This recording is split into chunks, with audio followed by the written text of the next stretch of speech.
Good evening friends.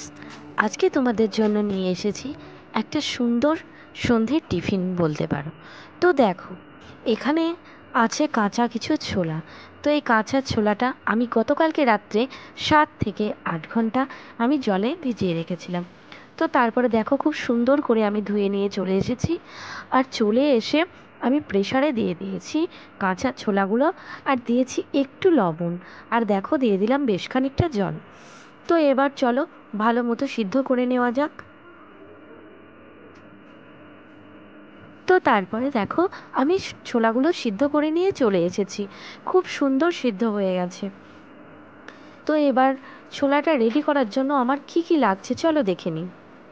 তো দেখো, এখানে রয়েছে কাঁচা পেঁয়াজ, এখানে রয়েছে কাঁচা টমেটো, এখানে রয়েছে শসা, আর এখানে রয়েছে আমার কাঁচা মরিচ, আর দেখো রয়েছে কিছু আমার পাতি লেবু, আর এখানে দেখো রয়েছে ধনিয়া পাতা। তো আমার ছোলার চাটটা তৈরি করার জন্য আমার এই উপকরণগুলি লাগবে। তো চলো একে একে আমরা ছোলার সঙ্গে এই চার জিনিসগুলো মিক্সড করে দিই। তো দেখো, এখানে দিয়ে দিলাম প্রথমে শসা, তারপরে দিয়ে দিচ্ছি কিছু মরিচ, তারপরে দিয়ে দেবো আমি পেঁয়াজ কুচি, আর তারপরে দিয়ে দিচ্ছি দেখো এখানে টমেটো কুচি। তো সব জিনিসগুলোকেই আমি খুব ছোট্ট ছোট্ট টুকরো করে কেটে নিয়েছি। যত ছোট করে কাটবো তত মুখে যখন পড়বে তখন খেতেও ভালো লাগবে আর দেখতেও সুন্দর লাগবে। আর এখানে দেখো আমি ব্যবহার করছি সানরাইজের চাট মশলা, যেটা না দিলে একটা অসম্পূর্ণ থেকে যায়। তো দেখো এখানে আমি চাট মশলাটা দিয়ে দিচ্ছি, আর খেতেও ভীষণ সুন্দর লাগে। আর তারপর দেখো, এখানে আমি দিয়ে দিচ্ছি একটু বিট লবণ, হালকা করে আমি একটুখানি বিট লবণ ব্যবহার করছি। তো তারপর দেখো, এখানে আমি দিয়ে দেব তেঁতুল, তেঁতুলের চাটনি। তেঁতুলের যদি কাইগুলো থাকে সেটা দিলেও চলবে।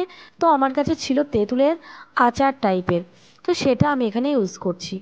তো তারপরে দেখো, এখানে দিয়ে দেবো আমি একটু পাতিলেবু।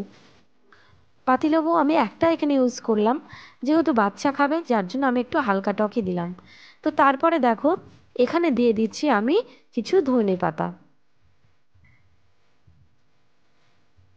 তো চলো এগুলোকে একসঙ্গে, দেখো লাস্টে দিয়ে দিলাম একটু সরিষার তেল।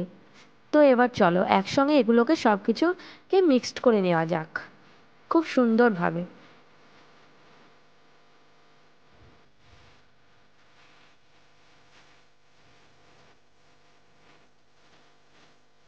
তো দেখো, একের সঙ্গে এক সব কিছু যাতে সব সবারই সঙ্গে মিক্সড হয়ে যায়, তো আমি সুন্দরভাবে এখানে মিক্সড করে নিচ্ছি।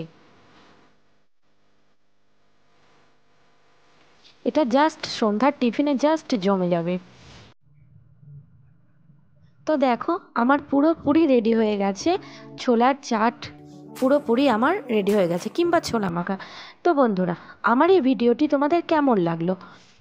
প্লিজ ভিডিওটি ছেড়ে যাওয়ার আগে যদি তোমাদের ভালো লেগে থাকে তাহলে একটা লাইক, কমেন্ট, শেয়ার আর সাবস্ক্রাইব করে আমার পাশে থেকো। দেখা হচ্ছে তোমাদের সঙ্গে নেক্সট ব্লগে। ততক্ষণ তোমরা সুস্থ থেকো, ভালো থেকো। Good night.